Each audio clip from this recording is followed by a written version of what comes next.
Welcome back to another episode of Let's Play 1001 Games. I'm your host, Gaming Jay, and today we're playing a very interesting game in memory of Mike Singleton here. Godspeed, sir. I believe he was one of the creators of this game, though don't quote me on that.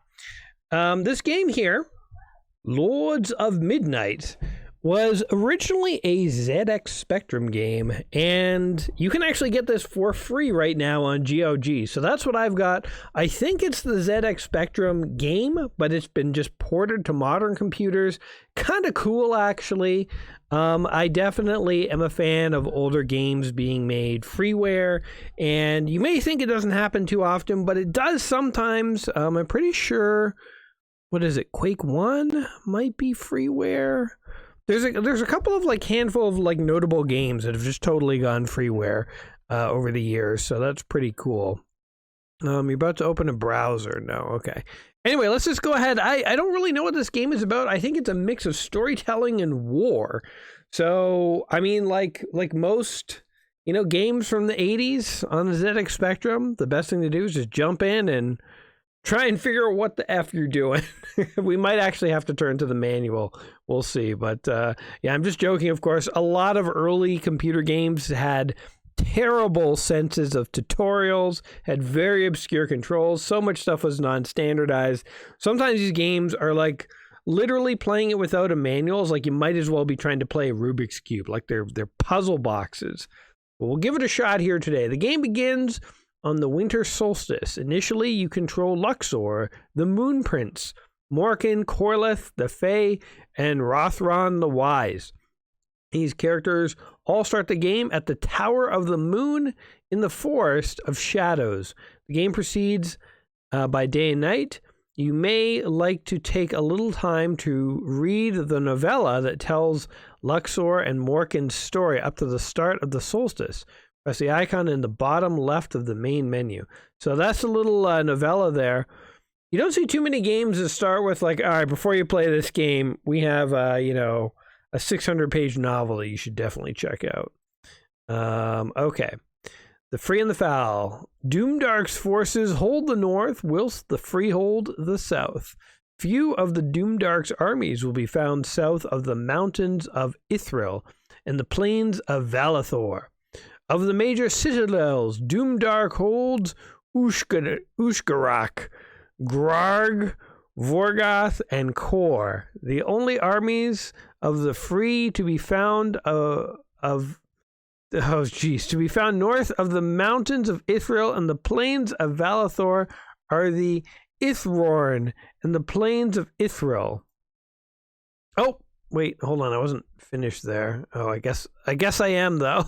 I thought it would scroll down a bit. Here at the Tower of the Moon stands Luxor, the Moon Prince.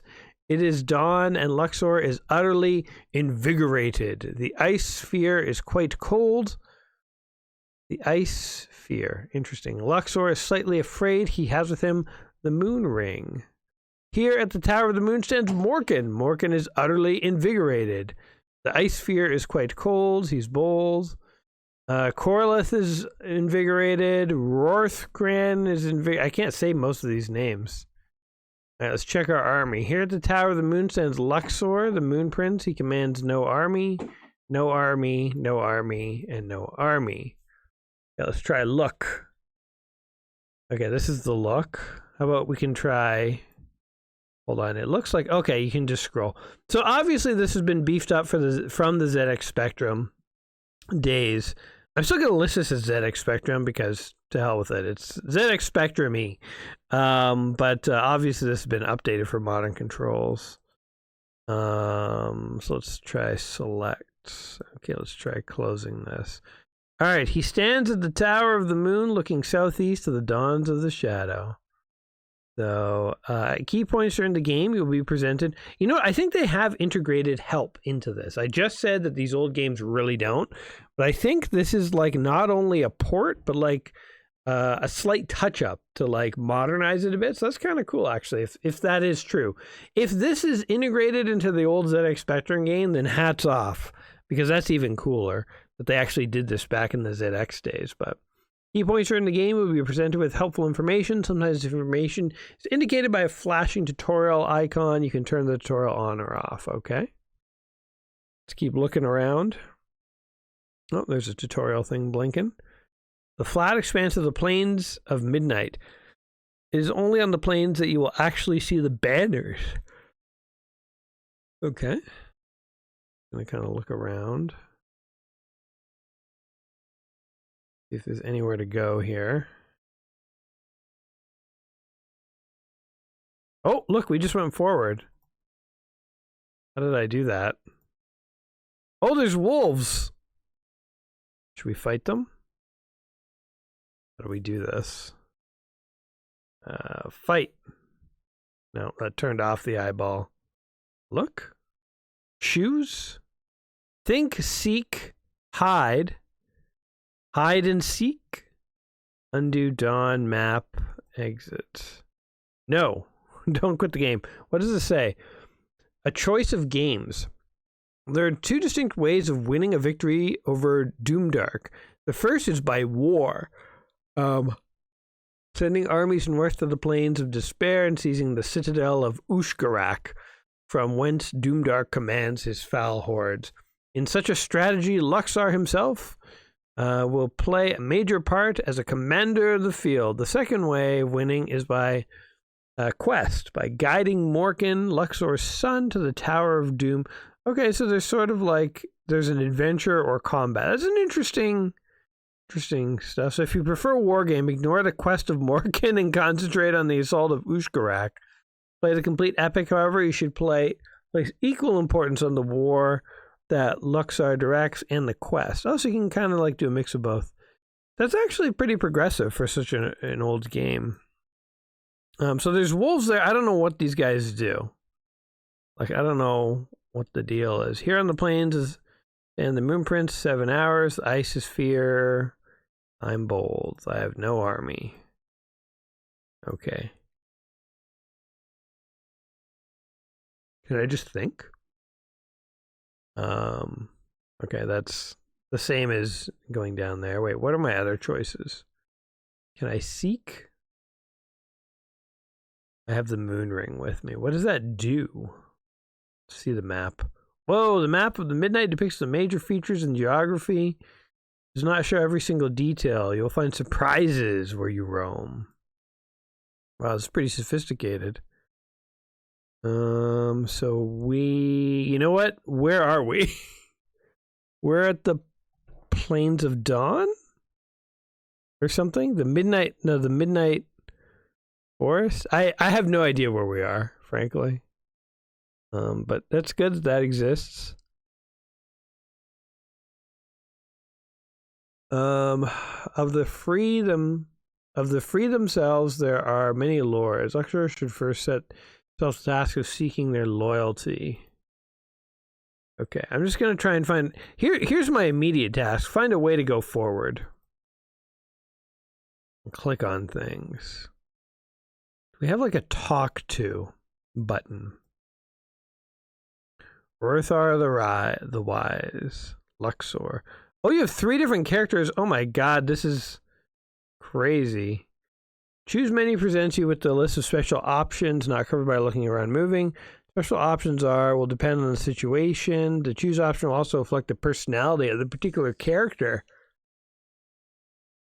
Wow. I feel like there's a lot here, and I'm haphazardly stumbling through it as we go. Does select do again? Unless you like select your dude.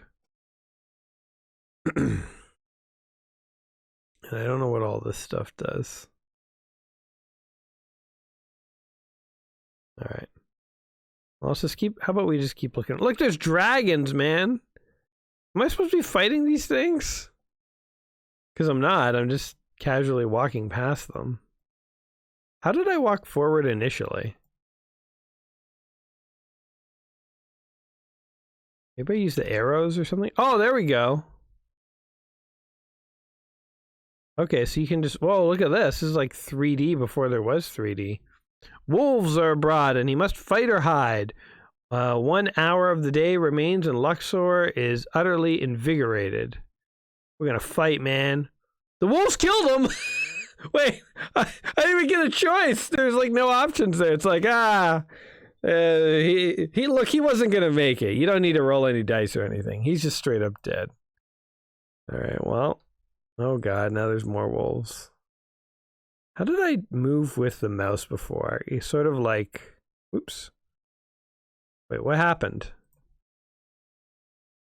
Okay, so here in the forest shadow stands Morkin, less than 4 horses. Okay, I thought there was gnomes or something, goblins, anyway. He must fight or hide. Fight! He slew the Skulkin, less than 4 hours. The day remained and Morkin is utterly invigorated. Of course we're invigorated. We're like high on our own supply, man. Stands in the forest. Okay, it's night. Ooh, it's nighttime. That's kind of cool. Night. Sure that you're ready to end the day. Yes. Night has fallen. The fowl are abroad. 1 day has passed since the war of the solstice began. Do you want to dawn? Let's do dawn. In fact, let's do. He stands in the forest shadows. Okay, so this guy has survived. Minor skirmishes involving individual characters and small war bands are quick affairs and can take place at any stage throughout the day. Battles between armies, however, that will not be decided until the day is over. Because a battle between armies is such a major event, you will not be able to move an army to the same location as an enemy army by using the simple move option.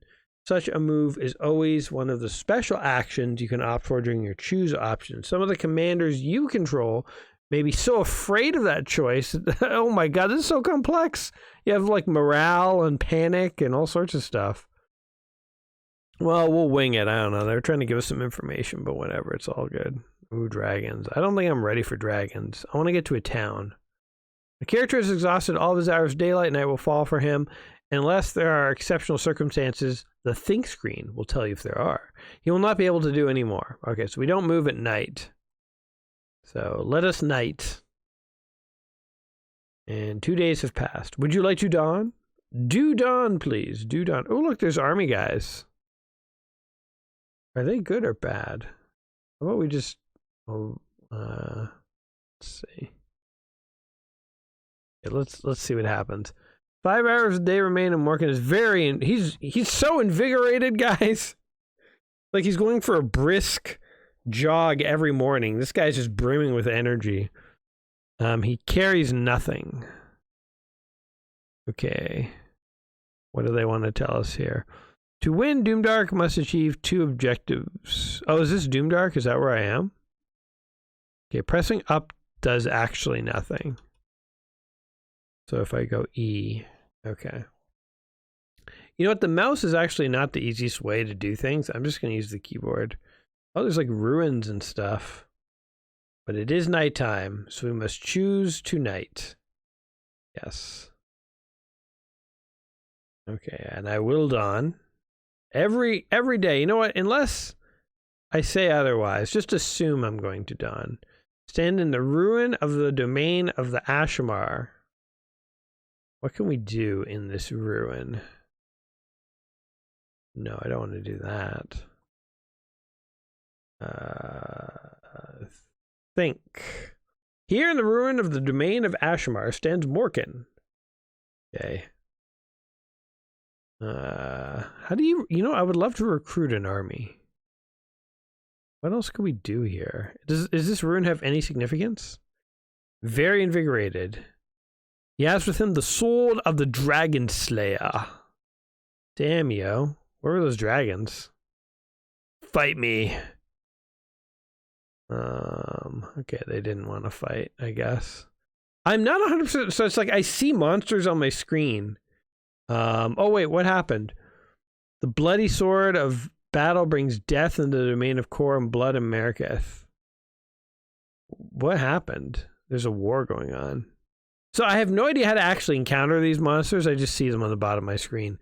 Oh, dragons are abroad, and he must fight or hide. It is dawn, and Morkin is very invigorated. He has the sword of the Dragon Slayer. Well, we gotta fight. He slew the dragons with the sword of the Dragon Slayer. It is dawn, and Morgan is very invigorated. This guy is too much almost. Like, calm down a bit, dude. He's like so invigorated, it kind of is making me tired. Cavern of Tarnik, looking southwest. Can I enter this cavern? Is there a way to do that? There's an undo option. Didn't even know that was a possibility. Cavern of Tormak. Deep Citadel. Like, where the hell am I? I have no clue. I have no sense of direction. This is awful. A compass would be nice or something. I just click on these guys. Nothing, eh? Okay, there's something over there. Let's go for that. So it's a very interesting concept for the game. I think the interface is throwing me for a little bit. And I wish there was a little bit more to the combat. It seems a lot like you just decide if you're going to fight. And it just selects an outcome. It probably doesn't even do any random rolls or anything like that. Like, I don't think my characters have any stats or anything. They're just literally nothing. He has with him the sword. Oh, that's the thing I saw. Okay. Person. Look. Choose knight. I like the idea that, like, you're going on this adventure, that you can, like, either adventure or you can, like, raise an army and fight. I like that there's sort of, you know, like, two different ways to, like, win and stuff. It's very interesting, sort of the mix of genres I've got here. Again, I think it's the interface for me. I'm like, it's a hard, like, it is really cool. It's in 3D, but it's sort of, like, hard to get a sense of, like, what I'm actually doing. I don't know how to encounter enemies. I see enemies all the time. They rarely seem to fight me. So I don't know how to actually fight enemies. When you fight enemies, I don't think you have abilities to do anything. You just sort of like win most of the time, but once in a while you just get killed. Maybe it depends on your items that you have. And I have no idea how to interact with anyone. I haven't seen anyone to interact with. I'm trying to find a village or something. Guess I should like just check a map, but there's a tower. Having the rest is kind of interesting, but it is turning into a big pain here, actually. I wish I could just get on with it and carry on. Like, I don't actually mind that there is night, but it's kind of coming pretty fast, you know? Like, it's like every 2 or 3 moves, it's nighttime, you know? Kind of a lot. Herath. Do you want to dawn? Yes, let's dawn. Oh, I think those were my dudes. Where'd they go, actually? Just nothing but dragons now. And now I don't even know where I'm going. Okay, let's head to these rocks. We'll just see what happens at the rocks. We'll rock on at the rocks. This definitely reminds me, it feels like almost a Dungeons and Dragons version of Oregon Trail. Again,